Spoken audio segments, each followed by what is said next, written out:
반갑습니다. 저는 예바치과 원장 정순필입니다. 오늘은 상하악 폭경부조화에 대해서 이야기를 해보도록 하겠습니다.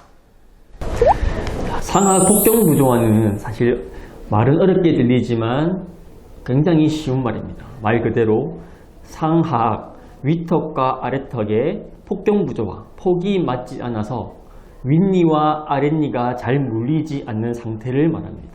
부종교합을 진단하려고 하면 먼저 어떤 게 좋은 물림인지를 먼저 알아보는 것이 중요하다고 생각합니다. 그래서 우리 같이 한번 좋은 물림에 대해서 알아보도록 하겠습니다.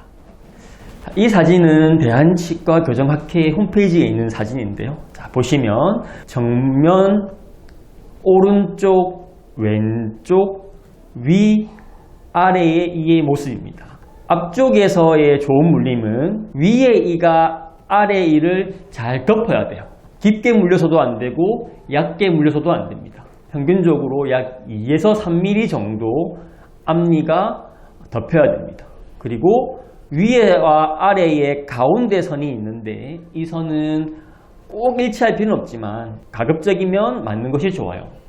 그리고 오른쪽과 왼쪽의 물림을 보면 지그재그의 물림이 형성돼야 되는데 아래쪽 송곳니, 위쪽 송곳니, 아래쪽 첫 번째 작은 어금니, 위의 첫 번째 작은 어금니 순으로 가는 이렇게 지그재그 물림이 형성되어야 좋은 물림이라고 할 수 있어요. 뿐만 아니라 오늘 같이 상의하게 될 폭경부조화도 여기에서 관찰을 해야 되는데 위의 폭이 아래의 폭보다 넓어야만 오른쪽, 왼쪽 옆모습에서 보시는 것처럼 위의 이가 아래를 덮을 수 있습니다. 그래서 이거를 좀 더 자세히 보면 우리가 첫 번째 큰 어금니를 기준으로 이렇게 잘라서 본 모습입니다. 이렇게 물렸을 때 가장 좋은 물림이라고 알려져 있습니다.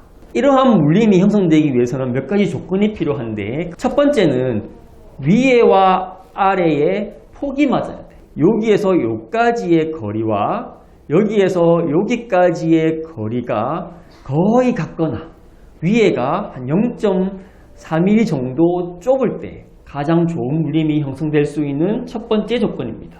두 번째는 치아의 각도입니다. 치아가 수직으로 바로 서 있는 게 아니라 위에 있는 바깥쪽으로 살짝 기울어져 있습니다. 여기서 살짝이 중요한데요. 많이 기울어져 있으면 좋은 물림을 형성할 수 없습니다. 수치로 말씀드리면 약 8도에서 10도 정도 바깥쪽으로 살짝 기울어져 있습니다. 아래 어금니는 안쪽으로 살짝 기울어져 있습니다. 마찬가지로 여기서 살짝이 중요한데요. 많이 기울어져 있으면 좋은 물림을 형성할 수 없습니다. 수치로 말씀드리면 보통 13도에서 14도 정도 안쪽으로 기울어져 있다고 알려져 있습니다. 우리가 교정치료를 함에 있어서 치아의 물림 정도만을 고려하지는 않습니다. 우리가 교정치료의 목표 중에 하나가 좋은 물림을 형성하는 것도 있지만 더 건강한 잇몸을 만들어주는 데에도 목적이 있습니다. 여기 보시면 요 선이 보이시죠? 요게 잇몸뼈입니다. 여기에서 보여주는 것은 이 뿌리를 충분한 뼈가 싸고 있어야 됩니다. 요게 세 번째 조건입니다. 이 뿌리를 충분한 잇몸뼈가 싸고 있어야 잇몸이 내려가거나 뿌리가 노출되는 등의 부작용을 막을 수가 있습니다. 자, 그러면 이제 이러한 폭이 안 맞을 때에 어떤 문제가 있는지를 같이 이야기해 보겠습니다. 첫 번째는 치아의 물림이 좋지 않습니다. 치아의 물림이 좋지 않을 때 가장 우리가 고민하는 것은 잘 안 씹히는 거죠. 근데 여쭤보면 대부분 그 부분을 잘 모르십니다. 왜냐하면 이때까지 그렇게 씹어왔기 때문에 잘 물리지 않는 상태를 사실 잘 못 느끼시는 경우가 많습니다.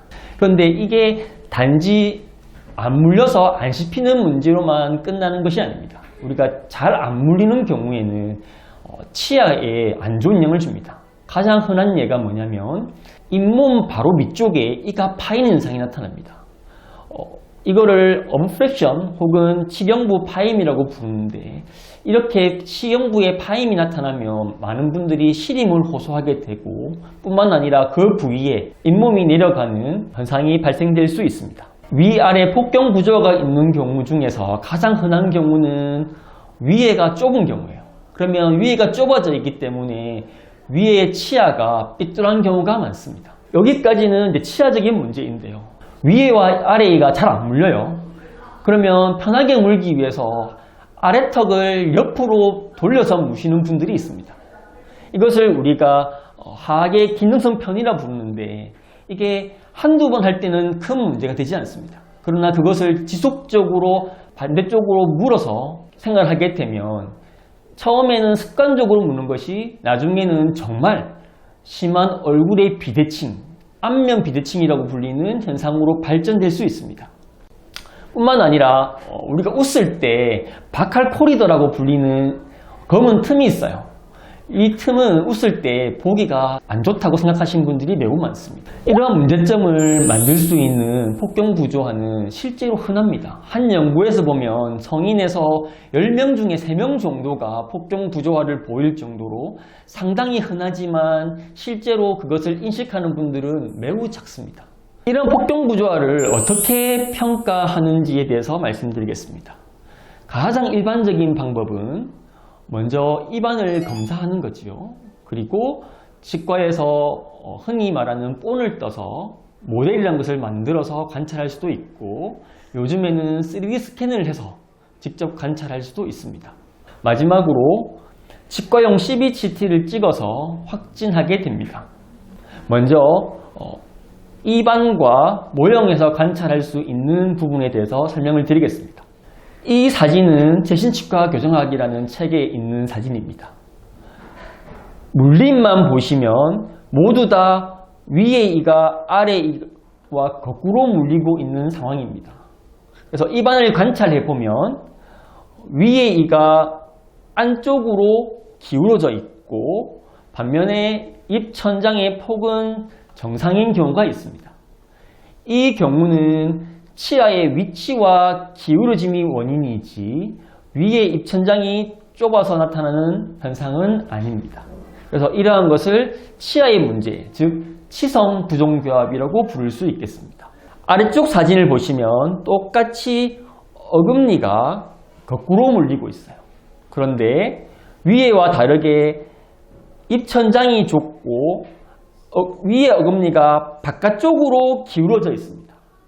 이러한 모습을 보이면 주로 좁은 상악 폭경의 원인이 있고 이 뼈의 문제이기 때문에 우리가 보통 골격성 부종교합이라고 부릅니다. 그런데 여기에서 문제가 있습니다.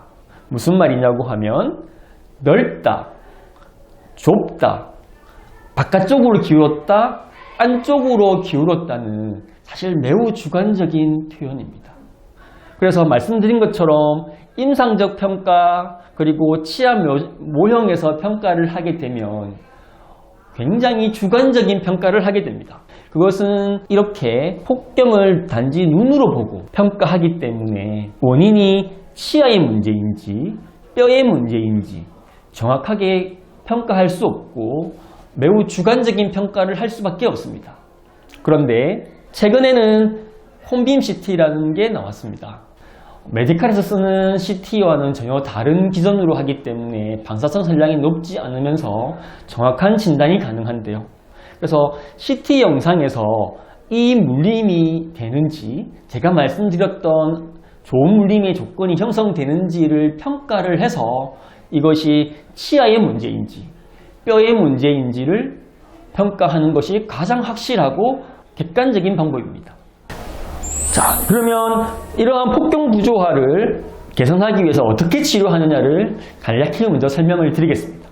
단지 치아의 문제인 경우에는 다른 치료가 필요 없습니다. 우리가 하는 인비졸라인 그리고 브라켓 혹은 잘 모르실 수 있는 프리시저널 TP라는 치아를 움직일 수 있는 모든 장치를 이용해서 치료할 수 있습니다. 말 그대로 치아의 문제이기 때문에 치아를 움직여서 좋은 물림을 형성할 수 있습니다. 그런데 우리가 가장 흔하게 발견하는 좁은 상악골에 문제가 있는 경우에는 좁은 상악골을 넓혀서 치료를 하는 것이 맞지요. 상악골을 확장할 수 있는 장치를 이용해야 되는데 이게 각각 연령에 따라 장치도 달라질 수 있고 어떻게 치료하는지가 달라질 수 있습니다. 이번 영상에서는 여기까지 설명을 드릴 예정이고 우리 다음 영상에서 이 좁은 상악골을 어떻게 치료하는지, 어떤 장치를 쓰게 되는지, 그리고 그 효과는 어떠한지에 대해서 다음 영상에서 설명드릴 수 있도록 하겠습니다. 경청해 주셔서 감사합니다.